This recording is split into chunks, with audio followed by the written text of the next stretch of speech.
Assalamualaikum semuanya, kembali lagi di seri evolusi ras di Tensura.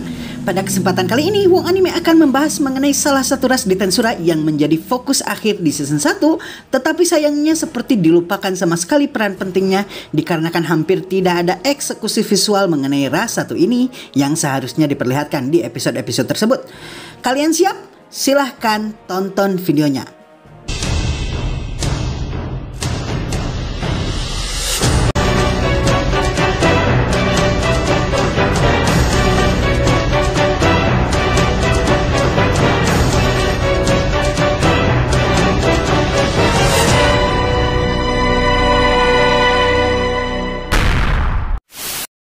Spirit atau roh adalah merupakan salah satu ras yang benar-benar underrated di Tensura. Mereka pada dasarnya adalah makhluk spiritual di dunia Tensura selain iblis dan malaikat. Namun peran mereka dalam sejarah justru sangatlah kecil dibandingkan kedua ras lainnya. Walaupun begitu, keberadaan mereka benar-benar merupakan kunci penting karena berkat merekalah anak-anak yang dipanggil dari dunia lain berhasil diselamatkan. Dengan memasuki tubuh masing-masing anak yang terkena efek Magicule berlebihan akibat pemanggilan, maka spirit atau roh tingkat tinggi yang telah memasuki tingkat elementalis mampu menstabilkan energi berlebihan yang dimiliki oleh anak-anak tersebut. Namun tentu saja, peran paling penting yang dimiliki oleh makhluk spiritual yang satu ini adalah melalui pemanggilan dan sebagai amunisi tempur. Sejauh ini, selain Rimuru, karakter-karakter lain seperti misalnya Gazelle Dwargo, Trainee, Hinata, dan Razen menggunakan spirit sebagai makhluk panggilannya, dan umumnya spirit ini diatributkan kepada para hero atau champion. Selain spirit bisa digunakan sebagai makhluk panggilan dan bisa digunakan untuk menyelamatkan anak dari dunia lain, spirit juga bisa digunakan untuk mencegah kejahatan. Elemental spirit biasanya bisa mengenali orang yang memiliki niat jahat sehingga bisa digunakan sebagai identifikasi kriminal dan perbuatan kriminal. Makanya di negara Ulgracia, spirit ini sangat digunakan secara ekstensif dan ini mengurangi tingkat kriminalitas dengan angka yang signifikan. Di negara tersebut, ketika seorang anak menginjak 10 tahun, akan ada semacam ritual pemanggilan roh sebagai semacam familiar atau partner bagi anak tersebut. Dan apabila hingga usia 20 tahun mereka tidak mendapatkan roh juga, maka mereka akan diasingkan keluar Ulgracia. Walaupun begitu, mengingat banyak sekali roh di negara ini, akan jarang sekali kasus pengasingan terjadi. Nah, yang menarik dari negara ini adalah tidak banyak negara yang mengetahui mengenai kekuatan militer dari negara ini yang sangatlah masif dikarenakan hampir semua penduduknya memiliki partner roh atau spirit, sehingga pada dasarnya mereka semua adalah shaman dengan kekuatan tempur tinggi. Di negara barat, kabar mengenai kekuatan militer negara Ulgracia minim sekali. Namun negara superpower dinasti sihir Sarion yang tahu akan rahasia ini bahkan menganggap kekuatan militer mereka sebagai ancaman, sehingga mereka melakukan perjanjian non-agresi dan perjanjian diplomatik dengan negara tersebut. Selain itu, spirit juga digunakan sebagai bentuk energi sihir apabila pengguna sihir tidak mau atau tidak bisa menggunakan Magicule. Ketika menggunakan sihir roh, maka daripada menggunakan Magicule, maka pengguna sihir roh akan menggunakan partikel roh untuk menghasilkan sihir. Di sisi lain, para roh atau spirit ini juga digunakan sebagai proyek-proyek teknologi kelas atas, seperti proyek militer Magi Soldier yang dilakukan oleh negara Dwargon atau untuk proyek kereta api negara Tempest. Penggunaan sihir roh dalam teknologi ini dikenal dengan sebutan Spirit Engineering. Sejauh ini dari yang Wong Anime temukan di light novel, terdapat 5 tahapan perubahan atau evolusi dari spirit atau roh di dunia Tensura yang tahapan tersebut sangat mirip dengan tahapan iblis. Tahapan-tahapan tersebut adalah 1. Lesser Spirit. Lesser Spirit adalah tahap paling awal yang dimiliki oleh spirit atau roh ketika mereka pertama kali lahir. Secara visual di animenya, ketika roh berada dalam tahapan ini, maka mereka terlihat seolah kalau mereka seperti kunang-kunang dan memiliki wujud seperti butiran-butiran cahaya. Pada wujud ini, maka Lesser Spirit tidak memiliki ego sama sekali. Dengan kata lain, mereka bergerak seperti program dengan pola-pola algoritma yang tetap dan konsisten. Mengenai kekuatan, mengingat mereka pada dasarnya berada pada tahap paling awal di evolusi spirit, maka mereka memiliki kekuatan yang sangat rendah sehingga hampir sama sekali tidak pernah digunakan dalam pertarungan atau memiliki manfaat dalam pertarungan.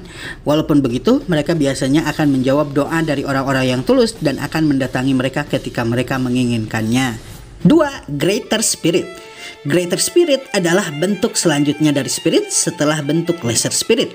Dalam wujud ini, mereka mulai memiliki bentuk fisik yang tetap dan bentuk yang lumayan jelas.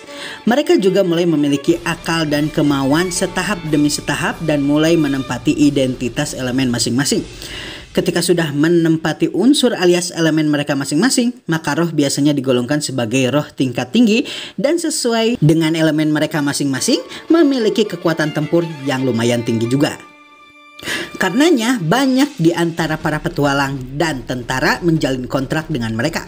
Ketika memasuki tahap elemen, maka roh biasanya disebut roh elementalis dan manusia biasanya menggolongkan roh elementalis ini dengan 5 elemen dan penyebutan yang khas. Untuk roh bumi, maka mereka biasa disebut wargnome. Untuk roh angin, maka biasa disebut dengan sebutan Sylphid. Dan kadang digelari Spirit Maiden karena kebanyakan dari mereka berwujud perempuan.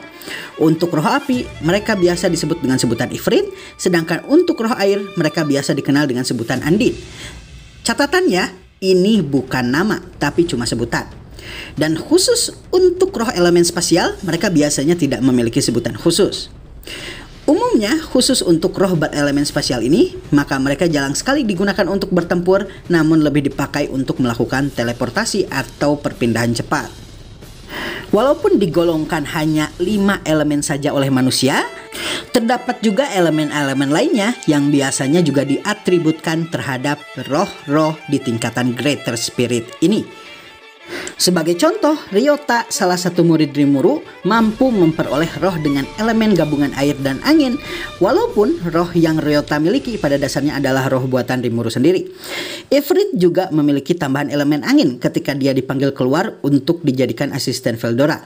Ada juga Greater Spirit berelemen cahaya dan biasanya mereka mampu mengenali seseorang dengan kualitas hero atau pahlawan melalui penilaian mereka terhadap aura individu tersebut. 3. Spirit Giant atau Spirit Titan. Spirit Giant adalah lanjutan bentuk evolusi dari Greater Spirit atau Spirit kelas atas. Pada dasarnya mereka masih digolongkan sebagai Greater Spirit, namun dengan tingkatan penguasaan elemental yang sangat tinggi. Karenanya penyebutan untuk tipe ini adalah elemen mereka, lalu kemudian diikuti dengan Giant atau Titan di belakangnya.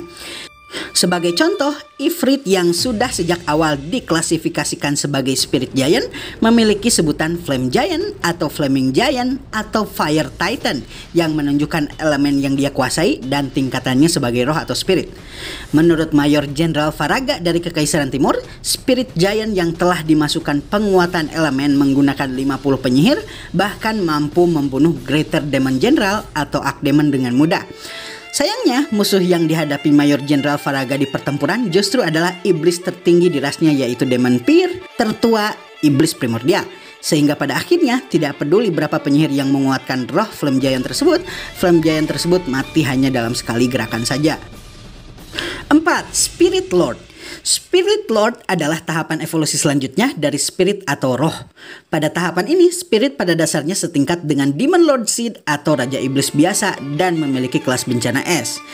Rimuru mendeskripsikan Flame Lord sebagai ras dengan tubuh spiritual yang kemudian memperoleh tubuh fisik melalui monsterifikasi atau dengan kata lain penambahan Magicule dengan jumlah yang sangat luar biasa.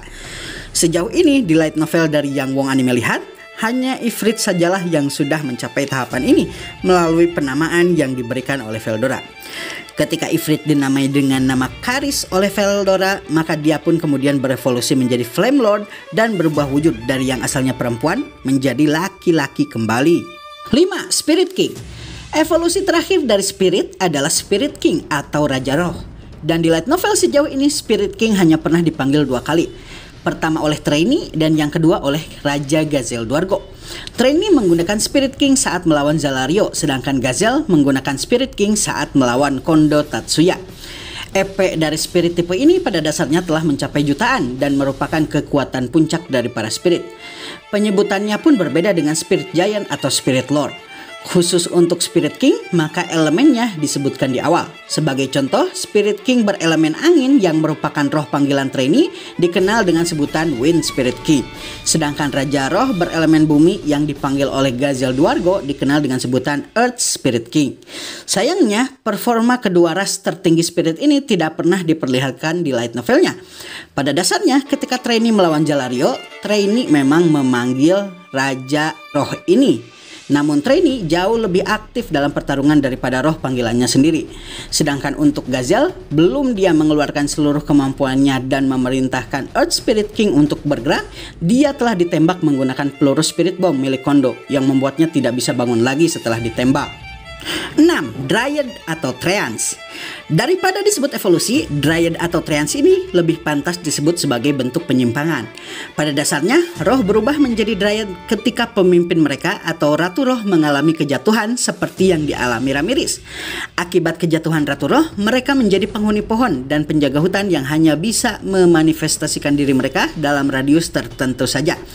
Mereka dikenal sebagai pelindung hutan jura dan dikenal sebagai roh yang menjatuhkan hukuman langit kepada siapa saja yang melakukan kerusakan di hutan. Khusus untuk Dryad, biasanya mereka memanifestasikan diri mereka dalam bentuk perempuan. Sedangkan Treants, mereka biasanya memanifestasikan diri mereka dalam wujud laki-laki. Terlepas mereka merupakan penyimpangan dalam evolusi roh atau spirit, mereka memiliki afinitas roh yang sangat tinggi dengan spirit lain sehingga mereka mampu memanggil roh lainnya dalam pertarungan, membuat mereka sangat dihindari apabila ditemui. Dryad kelas atas biasanya memiliki kelas bencana A dan kelas A+, dan ini membuat mereka sangatlah kuat di wilayah yang mereka lindungi. Baiklah semuanya, itulah 5 tahapan evolusi dari salah satu dari 3 makhluk spiritual yang menghuni dunia Tensura. Fakta menarik dari spirit ini adalah walaupun dalam segitiga hubungan kekuatan para makhluk spiritual antara spirit, iblis, dan malaikat mereka dikenal lebih kuat dari iblis, namun di anime dan light novelnya tidak pernah ada satupun spirit yang mampu mengalahkan iblis. Hal ini terjadi dikarenakan setiap kali suatu tokoh mengeluarkan roh untuk melawan iblis, maka roh tersebut biasanya memiliki kekuatan, usia, dan pengalaman yang sangat rendah, sehingga mereka dengan mudah bisa dikalahkan oleh para iblis. Dan dengan fakta unik tersebut, Wong Anime mengakhiri video ini. Assalamualaikum dan sampai jumpa lagi di video-video selanjutnya.